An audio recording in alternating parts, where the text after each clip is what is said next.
แต่ละคนให้เข้าใจดีๆเด้อพวกเฮาเวียนว่ายตายเกิดมานี่ก็เพราะว่าหลงบุญเมาบุญนี่แหละเป็นนั่งสั้นบ่ได้เข้าถึงคำสอนแท้ๆบ่ได้เข้าถึงอริยสัจสี่บ่เข้าถึงสาเหตุบ่เข้าถึงปฏิจจสมุปบาทเหตุและปัจจัยทั้งหลายทำให้สัตว์ทั้งหลายเวียนว่ายตายเกิดเอิ้นปฏิจจสมุปบาทบ่เข้าใจความเป็นเช่นนั้นบ่เข้าใจคำว่าทุกสิ่งทุกอย่างย่อมเกิดจากเหตุเมื่อมีเหตุเราจะมีปัจจัยให้สัตว์ทั้งหลายเป็นไปในความเวียนว่ายตายเกิดในนรกมั่งสัตว์เดรัจฉานมั่งเปรตมั่งมนุษย์มั่งสวรรค์เทวดามั่งเกิดเวียนว่ายอยู่จังสี่เพราะเฮาบ่เข้าใจเหตุปัจจัยของมันเฮาบ่ฟังเฮาบ่เงี่ยโสดลงฟังเฮาบ่เงียงหูพิจารณาตามความเป็นจริงในชีวิตจริงของเจ้าของไปฟังคนคือกันเข้าใจว่าล่ะมันสิฟังคนคือกันนั่นแหละคือชาวบ้านกับชาวบ้านฟังผู้เฒ่าผู้แก่พาเหตุมาจังสั่นจังซี่แต่มึงเด้อโอ้ยอีนี่ละคุณบักนี่ละคุณมึงบ่เฮ็ดให้พ่อให้แม่เนาะที่จริงเขาเฮ็ดอยู่ซุมื้อนี่แหมคือเขามาจังหันจังเพลเขามาเฮ็ดงานน้ำวัดน้ำว่านนี่แหมนี่แหมแล้วเขาก็สามารถอุทิศได้เลยที่บอกว่าบุญน่ะบัดนั้นมันบ่ได้ไปใส่เงินดอกแต่ที่เฮ็ดเป็นแล้วนั่นน่ะเฮามาใส่กำลังแรงกายปัดกวาดลานพระเจดีย์หรือว่ามาสร้างกุฏิวิหารร่วมกันกับพระเจ้าจังซั่นสี่นึกเอาเลยขอผลทานบุญกุศลกรรมดีที่ข้าพเจ้าก็ทำมาตั้งแต่อดีตตอนต้นนี่จนถึงปัจจุบันณขณะนี้จงถึงแด่มารดาบิดาข้าพเจ้าญาติของข้าพเจ้าทั้งหมดถึงบัดเลยคำว่าญาติทั้งหมดล่ะตลอดทั้งเจ้ากรรมในเวรขอท่านเมื่อได้รับส่วนบุญกุศลนี้แล้วจงมีความสุขเถิดสาธุแค่นี้พ่อเลยแค่นี้เด้อเพื่อผู้ใดเข้าใจแล้วอย่าคิดว่ามันบ่เป็นบุญพวกเจ้ามาปลูกต้นไม้รดน้ำต้นไม้เป็นเบิด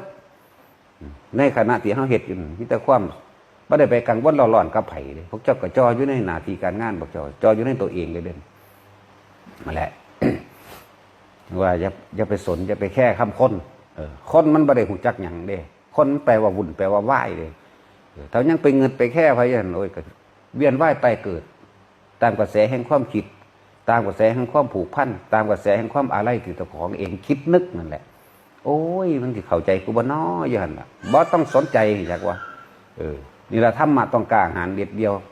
ถ้าจะขาดออกจากโลกอย่าไปเงินไผจังว่ามันบ่มีผู้ใดเอาบุญให้ไผได้จื้อไว้เด้อพระนี่ก็เอาให้บุญไผว่าได้เอาศีลให้ไผว่าได้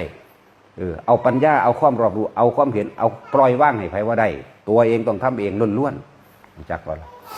แต่จังหวัดให้ทุกๆคนทำความเข้าใจทาจากถึงที่สุดเกิดมานี่เนี่ยเกิดมาเพื่อว่าสิหาทางไปพานิพพานเด้ให้มันพ้นออกจากการเวียนว่ายตายเกิดเด้แล้วพิจารณาดี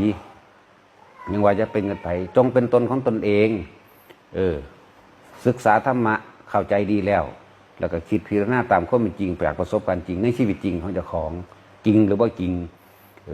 นั่นแหละพวกนักสมาธิภาวนาหรือพวกปฏิบัติกรรมฐานก็ดีเป็นนั่งยังนั่งสมาธิเดินจงกรม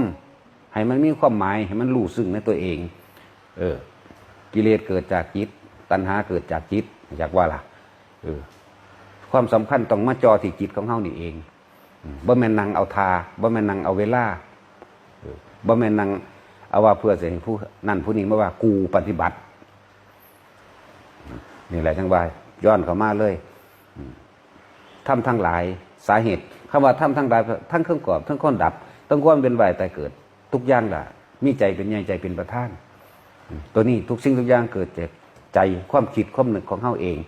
ถ้ายังมีความคิดความนึกนั่นผูกพันนั่นอะไรนั่นบุคคลผู้นั้นอยู่เฮาก็ไปเวียนว่ายตายเกิดกับคนผู้นั้น